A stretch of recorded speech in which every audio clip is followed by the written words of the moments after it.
أعوذ بالله من الشيطان الرجيم بسم الله الرحمن الرحيم السلام عليكم ورحمة الله وبركاته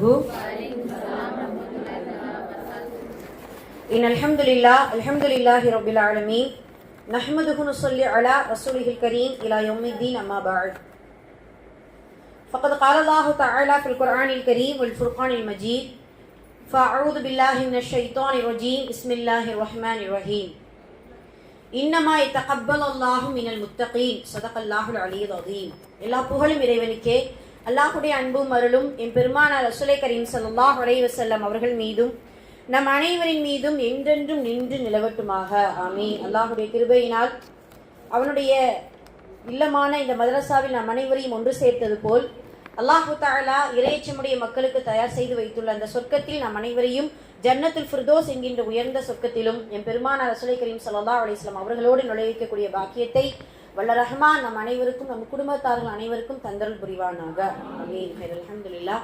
அல்லாஹ்வுடைய கிருபையினால புனிதமான இஅ்திகாஃப் என்கின்ற ஒரு சிறப்பான அமல்ல இருக்கிறோம்.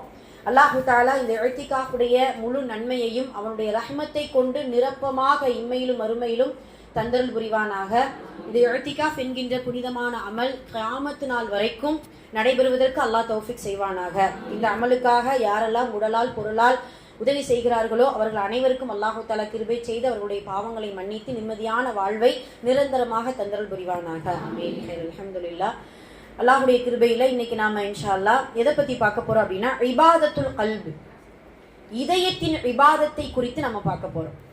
அதாவது உள்ளத்தின் இபாதத், இதயத்தின் இபாதத்தை குறித்து நம்ம பார்க்க போறோம். முதல்ல இபாதத்திற்கும் இதயத்தின் இபாதத்திற்குமான வித்தியாசம் என்ன? முதல்ல இபாதத் என்றால் வணக்கம், எல்லாருக்குமே தெரியும். இஸ்லாமிய மார்க்கத்துல எல்லாமே வணக்கம் தான். வெறுமனமே தொழுகை, நோன்பு, ஜக்காத், ஹஜ்ஜி என்று இறைவனுக்காக செய்யக்கூடிய வணக்கங்கள் ஒரு பக்கம் இருக்கு, இறைவன் சொன்ன வணக்கங்கள் ஒரு பக்கம் இருக்கு. மனிதனுக்கு மனிதன் உதவி செய்வது கூட ஒரு வணக்கம். ஒரு புன்முறுகள் பூர்ப்பது கூட, சிரிப்பது கூட, முகமலர்வது கூட எல்லாமே என்னது? நமக்கு இஸ்லாமிய மார்க்கத்தின் அடிப்படையில வணக்கம் தான். ஆனா சில இபாதத்துகள் உள்ளம் சம்பந்தப்பட்டது. இந்த உறுப்புகளிலேயே அல்லாஹு தஆலா இதயத்திற்கு மட்டும் தனித்துவமான ஒரு தன்மையை கொடுத்திருக்கான். நமக்கெல்லாம் தெரியும், இதயம் நின்று விட்டால் அனைத்தும் நின்றுவிடும், சப்த நாடியும் என்ன செஞ்சிடும்? அடங்கிடும், அவ்வளவுதான். அப்ப அந்த இதயம் என்பதை யார் கைக்குள் வைத்திருக்கிறான் என்றால் அல்லாஹ். அது மட்டுமல்ல, முகம், கை, கால்கள் வெளிப்படையாக தெரியக்கூடிய ஆரோக்கியம் எல்லாம் மனிதனுக்கு மனிதன் அறிந்து கொள்ளலாம். இல்ல உள்ரங்கமாக இருக்கக்கூடிய சில பிரச்சனைகளை மருத்துவர்கள் மூலம் அணுகிக் கொள்ளலாம். ஆனால் இதயத்தில் இருக்கக்கூடிய நோயையும் இதயத்தில் இருக்கக்கூடிய துன்பத்தையும் இறைவனால் மட்டும்தான் அறிய முடியும். யாரால் என்ன செய்ய முடியாது? அறியவே முடியாது. அப்ப அந்த உறுப்புகளின் தலைவர் யார்? தலைவன் யார்? இதயம். அந்த இதயத்தை ஆட்சி செய்பவன் யார்? அல்லாஹ். அப்ப இதயத்துடைய இபாதத்துகள் என்ன அப்படிங்கிறத நம்ம பார்க்க போறோம். முதல்ல ஒரு நிறைய இபாதத்துகள் இருக்கு. இதயம் சம்பந்தப்பட்ட, உள்ளம் சம்பந்தப்பட்ட இபாதத்துகள் நிறைய உண்டு. இப்போ உதாரணமா ஒரு 13 சொல்லுவோமே, நமக்கு தெரிஞ்சதை மட்டும் இது பண்ணி சொல்லுவோம் இன்ஷா அல்லாஹ். 1, இதயம் சம்பந்தப்பட்ட முதல் இபாதத் என்றால், இதை கேட்கறதுக்கு முன்னாடி வெளிப்படையாக தெரியக்கூடிய இபாதத்துல நாம எவ்வளவு ஆர்வம் காட்டுகிறோமோ, இன்றைய பயானே இதுதான். என்னன்னா, அமல் செய்ய ஆர்வம் காட்டுவதை விட அமல் அங்கீகரிக்கப்பட ஆர்வம் காட்ட வேண்டும். கரெக்ட், நல்ல வார்த்தை தானே? கரெக்டா தானே இருக்கு? அமல் செய்ய ஆர்வம் காட்டுவதை விட அமல்கள் அங்கீகரிக்கப்பட்டதா என்பதில் ஆர்வம் காட்ட வேண்டும். இன்ஷா அல்லாஹ் இந்த இதயத்தின் இபாதத்துகளை சொல்லிவிட்டு அமல் அங்கீகரிக்கப்படக்கூடிய வழிகளையும் இன்ஷா அல்லாஹ் நம்ம என்ன செய்ய போறோம்? சொல்ல போறோம்.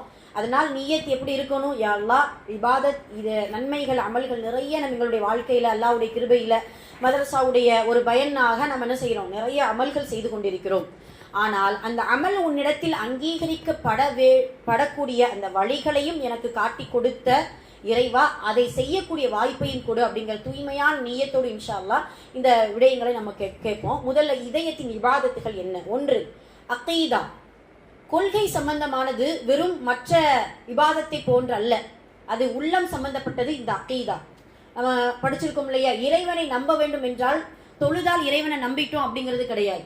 உள்ளத்தால் இறைவனை ஈமான் கொள்ள வேண்டும். ஆமன்து பில்லாஹ் என்று நாவளவில் சொல்கிறோமே தவிர, அதை நம்ம எப்படின்னா, நம்ம அகீதாவை முழுமையாக ஈமான் கொள்ளும் பொழுது உள்ளத்தால் நினைத்து நாவால் மொழிந்து செயல்படுத்த வேண்டும். இதுதான் உறுதியான இஸ்திகாமத், உறுதியான தஅக்கீத், உறுதின்னு சொல்லுவாங்க. சரிங்களா? அப்போ அகீதாவை நம்ப வேண்டும் என்றால் அதுதான் முதல் இபாதத்தே. அதுதான். இது எப்படி இபாதத்தா ஆகும்? கொள்கை என்பது எப்படி இபாதத்தாக ஆகும்? அடிப்படை அதுதானே, அடிப்படை அதுதான். முழுமையாக நம்புவதுதான் இஸ்லாமிய மார்க்கத்தின் அடிப்படை. அப்போ இது முழுக்க முழுக்க இதயம் சம்பந்தப்பட்டது. இந்த கொள்கையில எந்தெந்த பாகங்கள் பகுதிகள் எல்லாம் நாம் படிக்கின்றோமோ, தெரிந்து கொள்கின்றோமோ, இறைவனை பற்றியோ மலக்குமார்களை பற்றியோ மறைவான விஷயங்களை பற்றியோ எதை தெரிந்து கொண்டாலும் முதலில் நாவால் மொழிவதை விட உள்ளத்தால் உறுதியாக ஈமான் கொள்ள வேண்டும். அதுதான் முதல் இபாதத். இதயம் சம்பந்தப்பட்ட முதல் இபாதத் அகீதா, உள்ளம் சம்பந்தப்பட்டது. இரண்டாவது இஹ்லாஸ், உள தூய்மை. உள தூய்மை என்றாலும் உள்ளம் சம்பந்தப்பட்டதுதான். இப்போ இவ்வளவு அமல்கள் செய்வதற்கு நம்ம காலையிலிருந்து நம்ம குர்ஆன் ஓதி இருக்கோம், தொழுது இருக்கிறோம், நல்ல நசீஹத்துகளை பேசிக்கொண்டிருக்கிறோம், கேட்டுக்கொண்டிருக்கிறோம். இது எதற்காக? அல்லாஹ்வுக்காக. இஹ்லாஸ், இது உள்ளம் சம்பந்தப்பட்டது. இப்போ நம்ம வெளிப்படையா பார்க்கும்பொழுது அல்ஹம்துலில்லாஹ் வந்துட்டாங்கம்மா, காலையிலிருந்து வயசானவங்க வந்திருக்காங்க, ரொம்ப கஷ்டப்பட்டு உட்கார்ந்துருக்காங்க, வெளிப்படையா பார்க்கும்பொழுது நாமளா நினைச்சு கொண்டு இருக்கிறோம், பார்த்து நம்ம. ஆனால் இதில் அமர்ந்திருக்கக்கூடியவர்களுடைய இஹ்லாஸ், உள்ளத்தை அல்லாஹ் தான் பார்க்கறான், கல்பை பார்க்கறான். அந்த உள்ளத்தை, இபாதத்தை கல்வி அப்படிங்கறது அல்லாஹ் ரசூல் ஸல்லல்லாஹு அலைஹி வஸல்லம் அவர்கள் சொல்லுவாங்க. அந்த இபாதத்தை கல்வி என்கின்ற அந்த ஒன்று இஹ்லாஸை அல்லாஹ் தான் பார்க்கிறான். இதனால் இஹ்லாஸ் என்கின்ற இபாதத் உள்ளம் சம்பந்தப்பட்டது. எல்லாத்திற்கும் அடிப்படை தானே இஹ்லாஸ், எல்லாத்திற்கும் அடிப்படை இஹ்லாஸ். அல்லாஹ்வுடைய தூதர் சொன்னாங்க இல்லையா, இன்னமல் அஅமாலு பின்னியாத் வ இன்னமா லிகுல்லி இம்ரிஇன் மா நவா. எண்ணம், செயல்கள் அனைத்தும் எண்ணத்தை பொறுத்துதான் கூலி கொடுக்கப்படும், எண்ணியதுதான் உங்களுக்கு கிட்டும் அப்படிங்கிறத ரசூல் ஸல்லல்லாஹு அலைஹி வஸல்லம் அவர்கள் சொல்லி காட்டுறாங்க. அதனால இஹ்லாஸ் என்கின்ற அந்த இரண்டாவது இபாதத் உள்ளம் சம்பந்தப்பட்டது. மூன்றாவது தவக்குல். தவக்குல் என்றால் அல்லாஹ் மீது முழு நம்பிக்கை, முழு பொறுப்பு சாட்டுதல் வைக்கலாம். நம்பிக்கைங்கிறத விட பொறுப்பு சாட்டுதல். எல்லாமே அல்லாஹ் உன்னிடத்துல நான் ஒப்படைச்சிட்டேன். எப்படி பறவைக்கு உணவளித்தாயே அதே போல எனக்கு நீ உணவளி. பறவை காலையில் ஒட்டிய வயிறோடு செல்கிறது, மாலையில் வயிறு நிரம்ப தன்னுடைய கூட்டிற்கு வருகிறது பாத்தியா, அதே போல நான் என்ன செய்யறேன், மேல தவக்குள் வைத்திருக்கிறேன் என்கின்ற அந்த இபாதத் உள்ளம் சம்பந்தப்பட்டது. இதெல்லாம் எதுக்காக சொல்ல வரும் புரியுதுங்களா? இதெல்லாம் உள்ளத்தின் அளவு நம்ம ஈமான் கொண்டால் மட்டும்தான் இது இபாதத்தா மாறும். சுப்ஹானல்லாஹ். சரி, மூன்றாவது இது. அடுத்து நாலாவது முஹப்பத்துல்லாஹ். முஹப்பத்துல்லாஹ் வ முஹப்பத்து ரசூல். அல்லாஹின் மீது கொண்ட நேசம், அல்லாஹுடைய தூதர் மீது கொண்ட நேசம் செயலின் அளவில் அல்ல, உள்ளத்தின் அளவு முதல்ல இருக்கணும். அல்லாஹ் மீது நாம் நேசம் கொண்டிருக்கிறோம் என்றால் உள்ளத்தின் அளவு ஆணிவராக நம்ம என்ன செஞ்சிருக்கணும், அதை ஈமான் கொண்டிருக்கிறோம். அதே போல அல்லாஹுடைய தூதரை நேசிக்கிறேன் என்கின்ற வாயின் அளவு நாவின் அளவு சொல்லாமல் உள்ளத்தின் அளவு இருக்கணும். அப்ப முஹப்பத் என்கின்ற அல்லாஹுடைய நேசமும் நபியுடைய நேசமும் உள்ளத்தின் இபாதத். நான்காவது. ஐந்தாவது தக்வல்லாஹ், அல்லாஹுவை அஞ்சுவது. ரசூல் ஸல்லல்லாஹு அலைஹி வஸல்லம் சொல்லுவாங்க இல்லையா, உடலில் ஒரு உறுப்பு, ஒரு சதை துண்டு இருக்கிறது, அது கெட்டுவிட்டால் எல்லாம் கெட்டுவிடும், அது சீர்பட்டு விட்டால் எல்லாம் சீர்பட்டு விடும். அத்தக்வா ஹாஹுனா, அத்தக்வா ஹாஹுனா, அத்தக்வா ஹாஹுனா அப்படின்னு சொல்லிட்டு உள்ளத்தை சுட்டி காட்டி இதில் தான் இரையச்சம் இருக்கிறது என்று நபி ஸல்லல்லாஹு அலைஹி வஸல்லம் அவர்கள் நமக்கு சொல்லி காட்டி இருக்கிறாங்க. அந்த இரையச்சம் என்கின்ற இபாதத் உள்ளம் சம்பந்தப்பட்டது. சுப்ஹானல்லாஹ். இது ஐந்தாவது. ஆறாவது, என்ன இந்த உலகத்துல வாழ்க்கையில என்ன நடந்தாலும் நல்லதுதான் அல்லாஹ் நமக்கு நாடுவாங்கிறது நினைக்கிறது கூட ஒரு இபாதத்து தான், உள்ளம் சம்பந்தப்பட்டது. கரெக்டு தானே? என்னதான் அல்லாஹு தஆலா இந்த உலகத்தில் எனக்கு இந்த என்னுடைய வாழ்க்கையில என்ன நினைக்கிறானோ, என்ன நடத்துறானோ அது எல்லாம் நல்லவைகள் தான், நல்லதுதான் என்று நினைப்பது கூட ஒரு இபாதத். அது உள்ளம் சம்பந்தப்பட்டது. ஆறாவது, நல்லதாகத்தான் அல்லாஹ் எனக்கு செய்வான் என்று ஆதரவு வைப்பது கூட ஒரு இபாதத். ஆதரவு வைப்பது கூட ஒரு இபாதத். இது ஆறாவது. அப்படியே டக்கு நம்ம முடிச்சுட்டு நம்ம முக்கியமான விஷயத்துக்கு நம்ம போகணும். அதுக்கப்புறம் ஏழாவது, நல்ல சிந்தனை கூட ஒரு இபாதத். எண்ணம் சொல்லுவோம் இல்லையா, நம்ம உள்ளத்துல எப்படி நம்ம சிந்திக்கிறோமோ அதுதான் முகத்திலும் தெரியும். யாரை குறித்தோ, எதை குறித்தோ, எந்த பொருளை குறித்தோ, எந்த இடத்தை, நபரை குறித்தோ சிந்திக்கும் பொழுது நல்ல சிந்தனை கூட ஒரு இபாதத்து தான். சுப்ஹானல்லாஹ். ஒரு தொழுகை இல்லாத ஒரு மனிதரை நம்ம பார்க்கிறோம், என்ன மதரசாக்கு வராத ஒரு மனிதரை பார்க்கிறோம், பார்த்த உடனே என்ன இப்படி இருக்கிறாங்க சிந்திக்கவே கூடாது. அவர்களுக்காக துஆ செய்யணும், அவர்களுக்காக நேர்வழி காட்டியா அல்லாஹ் கல்வியை பயிலக்கூடிய பாக்கியத்தை கொடு, மதரசாக்கு வரக்கூடிய பாக்கியத்தை கொடு அப்படின்னு சொல்லிட்டு அவர்களுக்கு எதிர்மறையா என்ன செய்யக்கூடாது, துஆ செய்யக்கூடாது. இப்ப நல்ல சிந்தனை என்பது ஒரு இபாதத், உள்ளம் சம்பந்தப்பட்டது. ஏழாவது. எட்டாவது, ஹுஷூ என்கின்ற பயபக்தி. ஹுஷூ எதுல இருக்கணும், தொழுகை. கத் அஃப்லஹல் முக்மினூன் அல்லதீன ஹும் ஃபீ ஸலாத்திஹிம் காஷிஊன். காஷிஊன் என்கிறது குஷூ என்கின்ற வார்த்தையிலிருந்து வருவதுதான். அவர்கள் உள்ளச்சத்தோடு பயபக்தியோடு தொழுவார்கள் அப்படின்னு சொல்லிட்டு அல்லாஹு தஆலா அந்த குஷூ என்கின்ற பயபக்தியும் உள்ளம் சம்பந்தப்பட்டது. சுப்ஹானல்லாஹ். தொழுகும் பொழுது வெளித்தோற்றத்தை அல்லாஹ் பார்க்க மாட்டான் எப்பொழுதுமே. குர்பானிக்கு கூட, குர்பானி அல்லாஹ்வுடைய தூதர் சொன்னாங்க இல்லையா, குர்ஆன்ல அல்லாஹ் அதான் சொல்றான், சதையோ ரத்தமோ அல்லாஹ்வை வந்து சேருவதில்லை, வலாக்கின் யனாலுஹும் பித்தக்வல்லாஹ், அல்லாஹ்வுடைய இறையச்சம் மட்டும்தான் அல்லாஹ்வை சென்றடையும் அப்படிங்கிறத அல்லாஹ் சொல்லி காட்டுகிறான். ஆக இந்த 8வது குஷூ என்கின்ற உள்ளச்சம் கூட பயபக்தி பயம் கூட என்ன சொன்னேன் பயபக்தி கூட உள்ளம் சம்பந்தப்பட்டது.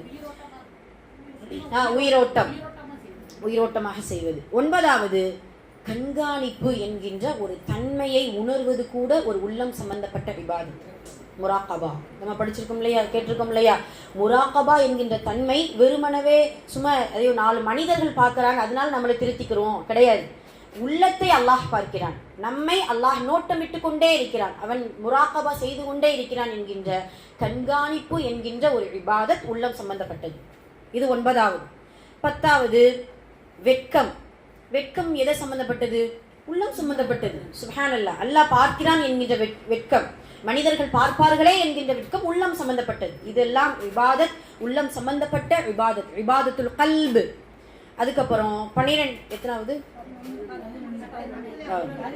11 என்னது? நன்றி செலுத்துதல் கூட, ஷுக்குர் நன்றி செலுத்துவது கூட உள்ளம் சம்பந்தப்பட்டது தான்.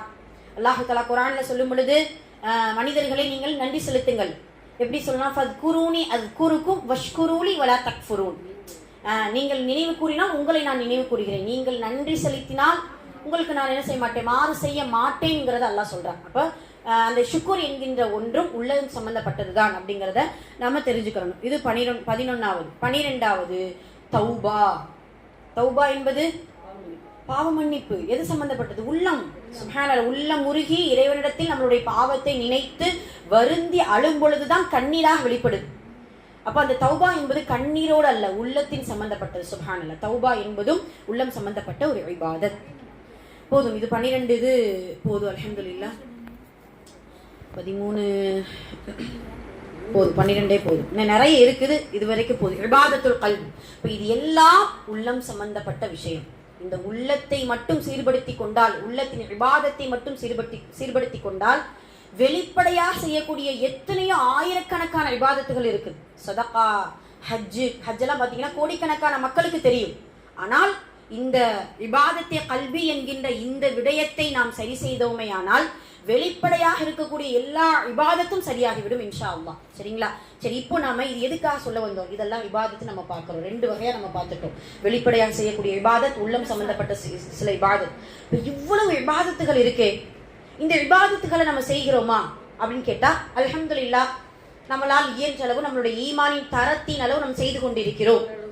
ஆனால் அந்த அமலை நாம் அங்கீகரிக்கப்பட்ட அமலாக அல்லாஹ் இதை எடுத்துக்கொள்வானா, அல்லாஹ் இதை, ஏன்னா நம்ம ஆரம்ப வசனமே அதுதான், இன்னமா குர்ஆன் அல்லாஹ் தஆலா இந்த வசனத்தை சொல்லி காட்டுகிறான். இன்னமா யதகப்பல் அல்லாஹு மினல் முத்தகீன். நிச்சயமாக இறையச்சம் உடையவர்களிடம் இருந்து மட்டும்தான் நன்மைகளை அல்லாஹ் எடுத்துக்கொள்வானா.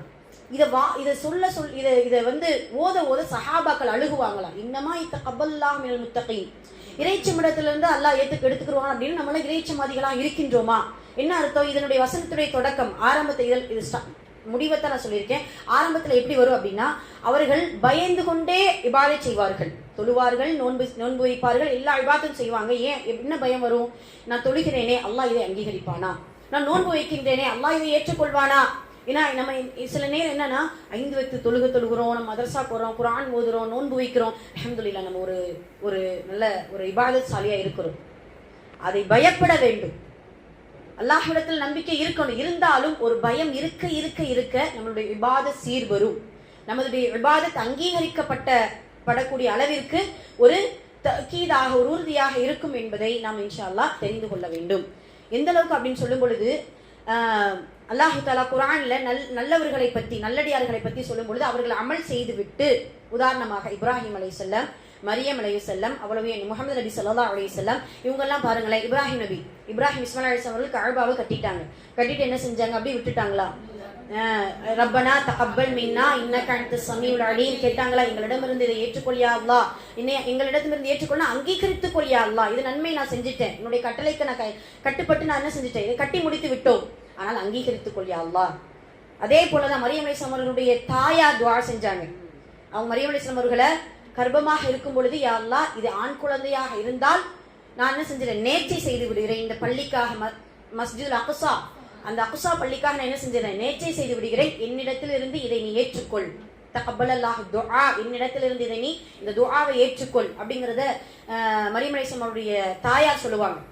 அதே போலத்தான் நமது இப்ராஹிம் அலைஹிஸ்ஸலாம் அவர்கள் கூட ரப்பி ஜஅல்னி முகீமஸ் ஸலாத்தி வ மின் துர்ரியத்தி ரப்பனா தகப்பல் துஆ, தகப்பல் துஆ, எங்கெல்லாம் தகப்பல நாமளுமே சொல்லுவோம், தகப்பல் அல்லாஹ் மின்னா வ மின்கும், எங்களிடமிருந்தும் உங்களிடமிருந்தும் அல்லாஹ் இதை ஏற்றுக்கொள்வானாக.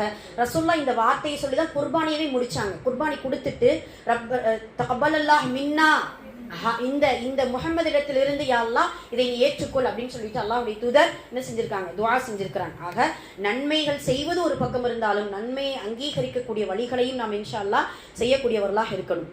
எந்த அளவுக்கு அப்படின்னு சொல்லும் பொழுது, உஸ்மான் இப்னு மல்ஊன் ரலியல்லாஹு அன்ஹு, இவங்க யாரு அப்படின்னு கேட்டீங்கன்னா, மதீனாவுக்கு போன, நல்லா ஞாபகம் வச்சுக்கோங்க, மதீனாவுக்கு போன முஹாஜிர்களில் முதலில் மரணித்தவர் உஸ்மான் இப்னு மல்ஊன்.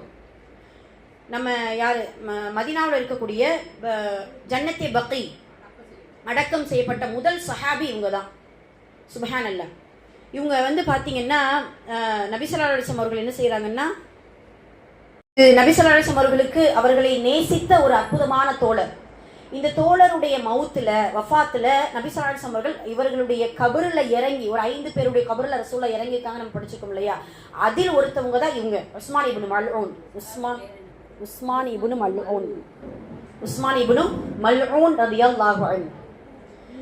அப்போ ரசூல் ஸல்லல்லாஹு அலைஹி வஸல்லம் அவர்கள் கபருல இறங்கி வைக்கிறாங்க, வச்சுட்டு அவங்களுடைய நெற்றியில் முத்தமிடுகிறார்கள், கண்ணியம் கொடுக்கறாங்க. இதை பார்த்துட்டு சில சஹாபாக்கள் சொல்றாங்க, இதை பார்த்த அவங்களுடைய தாயார் உஸ்மான் இப்னு மல்ஊனுடைய தாயார் சொல்றாங்க, அல்லாஹ் என்னுடைய மகனை அங்கீகரிப்பானாக, அல்லாஹ் என்னுடைய மகனை பொருந்தி கொள்வானாக, சொர்க்கத்தை அங்கீகரித்து, எப்படி சொல்லிட்டாங்கன்னா அங்கீகரித்து விட்டான்னு சொல்லிட்டாங்க.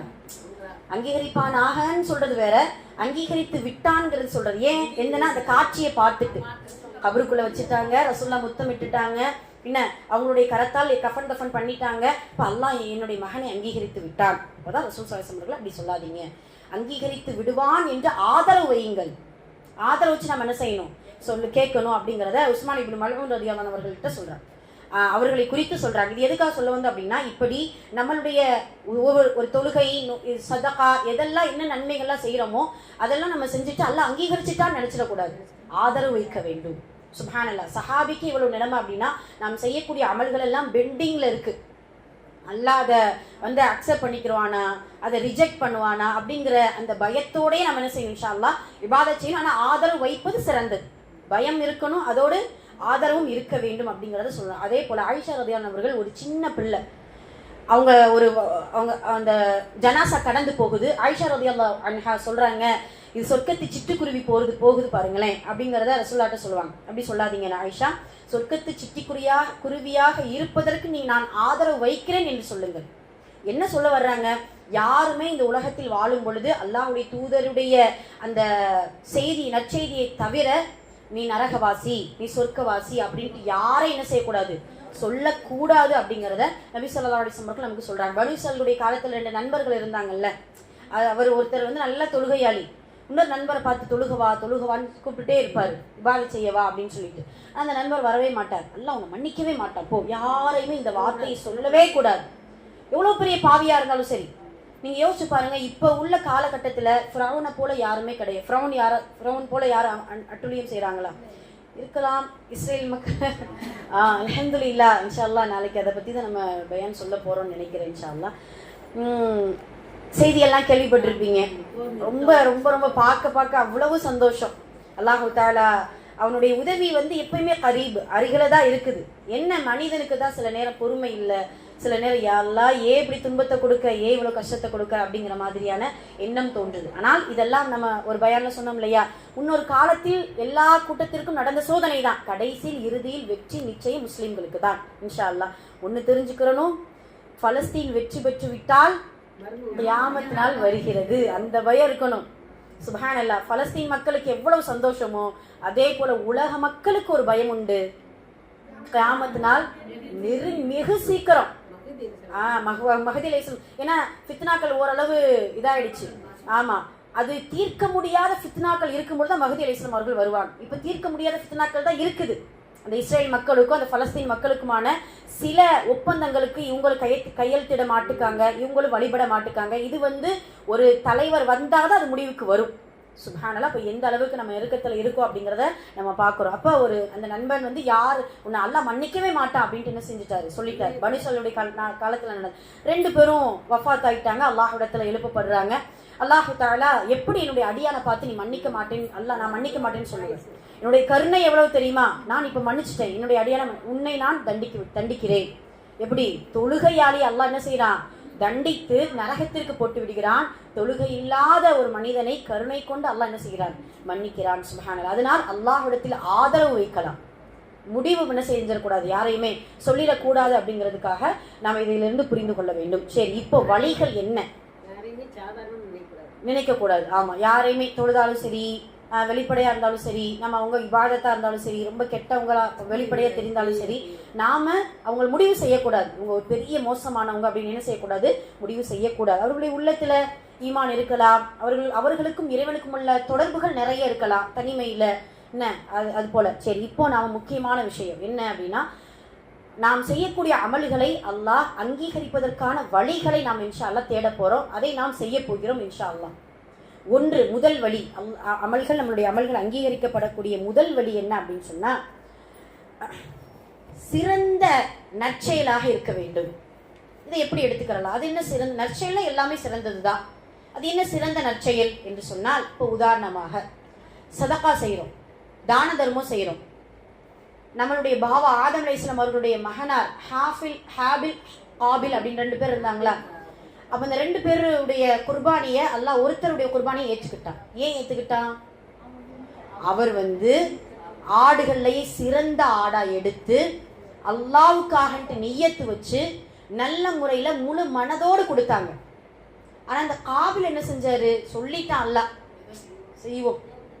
இப்ப இதுதான் நம்மளுடைய தொழுகை, நம்ம இது எல்லாமே அடிப்படை இதுதான்.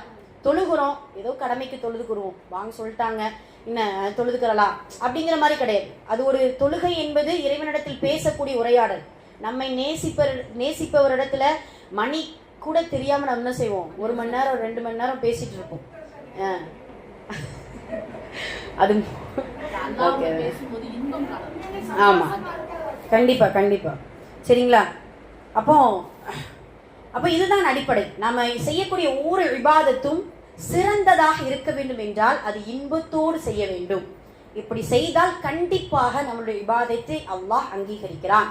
அது தொழுகை, சதகா. இப்போ சதகா கொடுக்கக்கூடிய நாம் நம்மளுடைய உள்ளத்துல சரி ஜக்காத் கடமையாயிடுச்சு, ஏதோ கொடுப்போம், ஐயோ இவ்வளவு வருது, என்ன செய்ய, கொடுத்துதானே ஆகணும். மாதல்ல, அல்லாஹ் பாதுகாக்கணும். அல்லாஹ் கொடுத்தவற்றிலிருந்து தான் நம்ம என்ன செய்ய போறோம், செலவழிக்க போறோம். அவன் கொடுக்க மறுத்து விட்டால் நம்மளுடைய நிலைமை என்ன? நம்ம எப்பயுமே என்னுடைய உழைப்பால் வந்தது யாருமே சொல்ல முடியாது. சுப்ஹானல்லாஹ். இப்போ அந்த ஒரு ஆட்டு இடையனுடைய செய்தி நம்ம கேள்விப்பட்டோம்லே, ஒரு நாள் ஃபுல்லா உழைத்தான், ஆனா அந்த கூலி வாங்காம போயிட்டான். ஆனால் அந்த கூலி அல்லாஹ் தான் சேகரிக்க வச்சான். எத்தனையோ நாளுக்கு அடுத்து என்ன செய்யறான், நமக்கு ஒரு பல மடங்கு நமக்கு வருது. அதே போலத்தான் வாழ்நாள் முழுக்க சில பேர் உழைப்பாங்க. அந்த உழைப்பிற்கான ஊதியம் இந்த துன்யாவில் கிடைக்கலனாலும் மறுமையில கண்டிப்பாக என்ன செய்யும், இன்ஷா அல்லாஹ் கிடைக்கும் அப்படிங்கிறத நம்ம ஆதரவிக்கிறோம். அப்ப சிறந்த நல்லறமாக தேர்ந்தெடுத்து செய்யும் பொழுது அல்லாஹ் நம்மளுடைய இபாதத்தை அங்கீகரிக்கிறான். 2வது, தூய்மையான எண்ணத்தில் அமல் செய்ய வேண்டும். அதுக்கு பேர் தான் இஹ்லாஸ். நம்ம ஆரம்பத்தில் நம்ம சொன்ன உள்ளம் சம்பந்தப்பட்டதுன்னு சொன்னோமா, தூய்மையான எண்ணத்தோடு நம்ம இன்ஷா அல்லாஹ் இபாதத் செய்யும் பொழுது நம்மளுடைய இபாதத் அங்கீகரிக்கப்படுகிறது. அதுலதான் இந்த ஷைத்தான் பயங்கரமா வஸ்வசா பண்ணுவான் பார்த்துக்கோங்க. இப்போ சதக்கா கொடுத்தாலும் சரி, ஒரு தொழுகை தொழுதாலும் சரி, நம்ம தொழுகிறோம், சும்மா ஒரு பார்க்கட்டும் அப்படிங்கிற மாதிரியான ஒரு எண்ணத்தை தூண்டி விடுவான். இல்லை நம்மளுக்கு நாமளே பெருமை அடிச்சுக்கிறோம். நம்மளுடைய உள்ளத்துல நஃப்ஸு நம்ம கூட பேசும், பரவாயில்லையே அல்ஹம்துலில்லாஹ் இவ்வளோ நேரம் தொழுதிட்டியே, சூரா ஓதிட்டியே, அல்ஹம்துலில்லாஹ் நோன்பு வச்சுட்டு இப்படின்ட்டு நம்மளுக்கு நாமளே பெருமையை தூண்டக்கூடியதாக இருக்கும். அதெல்லாம் இஹ்லாஸ் என்பது இறைவனுக்காக மட்டும்தான் இந்த இபாதத் இருக்கணும். அது சில நேரம் அது பாதியில தடங்கள் ஆனாலும் சரி, இப்போ நம்ம ஒரு இஅ்திகாஃப் இருக்கிறோம், பாதியிலே நம்ம வீட்டுக்கு போகக்கூடிய நிலைமை ஏற்படுது அப்படிங்கனாலுமே, யா அல்லாஹ் இது உனக்காகத்தான், நான் நிய்யத்தோடு வந்துட்டேன், அந்த நிய்யத் சரியா இருந்தாதான் முழு நன்மையும் செய்யாமலே அல்லாஹ் கொடுப்பான். அந்த நிய்யத் நம்ம சரியில்லை, இஹ்லாஸ் சரியில்லை அப்படின்னா அது பாதியானதாக தான் என்ன செய்யும் இருக்கும் அப்படிங்கிறத நம்ம பார்க்குறோம். ஆக தூய்மையான எண்ணத்தோடு அமல் செய்ய வேண்டும். அறிஞர்கள் சொல்லுவாங்க ஒரு ஃபத்வா. என்ன ஃபத்வா அப்படின்னா பத்வா இல்லை, ஃபத்வா. ஃபத்வானா மார்க்க சட்டங்கள். பொது இடத்துல இப்போ நம்ம பைத்துல் மால் இருக்கு இல்லையா, இந்த பைத்துல் மாலை வச்சுக்கிட்டு இன்னாருக்கு உதவி செய்யுங்கன்ட்டு இப்படியே போகக்கூடாதான். ஏன் அப்படின்னா பக்கத்தில் உள்ளவங்க ஒரு 50 ரூபா கொடுப்பாங்க, நம்ம கிட்ட காசு இல்லை இருக்கும், ஐயோ நம்ம 100 ரூபா போடவா 50 ரூபா போடவா, அங்கே மட்டும் அந்த நேரத்தில் ஒரு இஹ்லாஸ் பால்பட்டு போயிடும், ஒரு தூய்மை அந்த எண்ணம் போயிடும். அதனால் ஃபத்வா, அறிஞர்கள் ஃபத்வா கொடுக்குறாங்க, பொது இடத்துல சந்தா வசூல் பண்ணாதீங்க, பொது இடத்தில் ஏழைகளுக்கு எந்த ஒரு பொருளையும் என்ன செய்யக்கூடாது, பொருளாதாரத்தை வசூல் பண்ணாதீங்க. நம்ம சொல்லிடுவோம், அவ்வளவுதான், அனௌன்ஸ்மெண்ட் பண்ணிடுவோம், உங்களால் முடிந்த உதவியை செய்யுங்கள். நம்ம மறைவா நாளைக்கு இன்னைக்கு கிடைச்ச நேரம் என்ன செய்யலாம், இது பண்ணலாம் அப்படிங்கிறத நம்ம பார்க்குறோம். இப்போ எதுக்காக இஹ்லாஸ் என்கின்ற உள்ள தூய்மை இந்த அளவிற்கு இருக்க வேண்டும் அப்படிங்கிறத நம்ம தெரிஞ்சுக்கிறோம். அந்த தூய்மையான எண்ணத்தின் அடிப்படையில் தான் அமல்கள் நமக்கு கபூல் செய்யப்படும். மூன்றாவது, எந்த அமல் செய்தாலும் அந்த அமலுடைய சட்டத்தை அறிந்து கொள்ள வேண்டும். அது ரொம்ப முக்கியம். இல்லை இப்போ தொழுதாலும் சரி, ஜக்காத் கொடுத்தாலும் சரி, மற்ற எந்த இபாதத்தா இருந்தாலும் சரி, ஷரீஅத்துடைய சட்டம் என்ன சொல்லி இருக்கிறது, அல்லாஹ் தஆலா என்ன வழிகாட்டி இருக்கிறார், அல்லாஹ்வுடைய தூதர் நமக்கு என்ன சொல்லி கொடுத்திருக்கிறாங்க.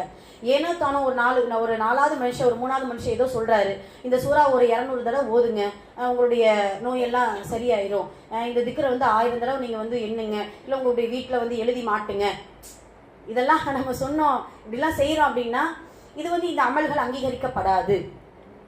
அடிக்கடி நம்ம சொல்றதுதான், அங்கீகரிக்கப்பட 3 விஷயம் முக்கியமானது. ஒன்று, அல்லாஹ் வழிகாட்டி இருக்கணும், அல்லாஹ்வுடைய தூதர் அதை நடைமுறைப்படுத்தி இருக்கணும். 3வது, இஹ்லாஸோடு செஞ்சிருக்கணும். இந்த 3ம் இருந்தால் மட்டும்தான் நம்மளுடைய அமல்கள் அங்கீகரிக்கப்படும். அப்ப 3வது விஷயம் இதுதான், என்ன அமல் செய்தாலும் இஸ்லாமிய மார்க்க சட்டத்தின் அடிப்படையில் அமல் செய்யும் பொழுது அல்லாஹ் அதை அங்கீகரிக்கிறான். இது 3வது விஷயம். குர்ஆன் ஹதீஸை எடுத்துக்கொள்ள வேண்டும். 4வது, எந்த அமலை தொடர்ந்து செய்கிறோமோ அந்த அமல் அங்கீகரிக்கப்பட்டு விட்டது என்று எடுத்துக்கொள்ளலாம். இப்ப தொடர்ந்து நம்ம இஅ்திகாஃப் நடக்குது அப்படின்னா அல்ஹம்துலில்லாஹ், அல்லாஹ் மீது ஆதரவு வைத்து சொல்கிறோம், கண்டிப்பாக இந்த இஅ்திகாஃபை அல்லாஹ் அங்கீகரித்திருக்கிறான் அப்படிங்கிறதுக்கு ஒரு அர்த்தம். இப்ப நம்மளுடைய அமல்கள் தொடர்ந்து கொண்டே இருக்க வேண்டும் இன்ஷா அல்லாஹ். நம்ம எந்த அமல் புதுசா நம்ம கேட்கிறோமோ, எந்த இபாதத்தை நம்ம கேட்கிறோமோ, புதுசானா என்ன அர்த்தம், இதுக்கு முன்னாடி என்னுடைய வாழ்க்கையில கேட்டதில்லை, குர்ஆன் சுன்னாவின் அடிப்படையில எனக்கு இந்த விவாதத்தை எனக்கு நம்ம கற்றுக்கொண்டேன், அந்த விவாதத்தை நல்ல முறையில தொடர்ந்து செய்யும் பொழுது அல்லாஹ் நம்முடைய அமல்களை அங்கீகரிக்கிறான். அதே போல இதெல்லாம் செய்யாத பொழுது அல்லாஹ் நம்மளுடைய அமலை அங்கீகரிக்கிறான். என்னன்னா, ஜோசியம் பார்க்காமல், என்ன பித்அத்தான செயல்கள் செய்யாமல், முழுக்க இறைவனுக்காகவே இறைவனுடைய அந்த சட்டத்தின் அடிப்படையிலே அமல் செய்யும் பொழுது, புரியுதுங்களா, தவறுந்திருக்கு, ஷிர்கை செய்யாமல், ஷிர்கை விட்டு தவறுந்திருக்குன்னா ஷிர்கையே தவறுந்திருக்கு, ஷிர்கு, பித்அத்து, மூட பழக்க வழக்கங்கள், ஜோசியம் பார்க்கிறது, சகுனம் பார்க்கிறது, இது எல்லாம் நம்முடைய வாழ்க்கையில் இல்லை என்றால் கண்டிப்பாக நம்மளுடைய அமல்கள் அங்கீகரிக்கப்படும். ஏன்னா சுத்தமும் அசுத்தமும் எப்போதுமே கலக்காது. அப்படிதான், நம்ம சுத்தமும் அசுத்தமும் எப்பொழுதுமே கலக்காது. சுத்தமான இபாதத் ஒரு பக்கம், சகுனம் பார்ப்பது ஒரு பக்கம், இது ரெண்டையுமே நான் செய்வேன் அப்படின்னு சொல்லும் பொழுது அசுத்தம் சுத்தத்தை அசுத்தப்படுத்திவிடும். அப்படிதானே? அதனால அல்லாஹ் பாதுகாக்க வேண்டும். இப்படியான இந்த பித்அத்தான செயல்களிலிருந்து நம்மை பாதுகாத்தால் நம்மளுடைய இபாதத்தை அல்லாஹ் அங்கீகரிக்கிறான். சுப்ஹானல்லாஹ். அதனால் இன்ஷா அல்லாஹ் உள்ளத்தின் இபாதத்திலும் நாம கவனம் செலுத்த வேண்டும். அந்த இபாதத் செய்யும் பொழுது நம்மளுடைய இபாதத் அமல்கள் அங்கீகரிக்கப்படுகிறதா என்பதிலும் கவனம் செலுத்தி இன்ஷா அல்லாஹ் வல்ல ரஹ்மான் அவனை சந்திக்கும் பொழுது அவனால் கபூல் செய்யப்பட்ட நல் அமல்களை நிரப்பமாக மலையளவு கொண்டு சென்று அவனுடைய ரஹ்மத்தை பெறக்கூடிய மக்களாக வல்ல ரஹ்மான் நம் அனைவரையும் ஆக்கி அருள் புரிவானாக. நம்மளுடைய உள்ளத்தை சீர்படுத்தி நாம் செய்யக்கூடிய ஒவ்வொரு அமல்களையும் இறைவனுக்காக செய்யக்கூடிய பாக்கியத்தை தந்தல் புரிவானாக. ஆமீன். அக்குலு கௌலி ஹாதா அஸ்தக்ஃபிருல்லாஹ் லனா வ லக்கும் வ ஆகிரு தஅவானா அல்ஹம்துலில்லாஹி ரப்பில் ஆலமீன். அஸ்ஸலாமு அலைக்கும் வ ரஹ்மத்துல்லாஹி வ பரகாத்துஹு.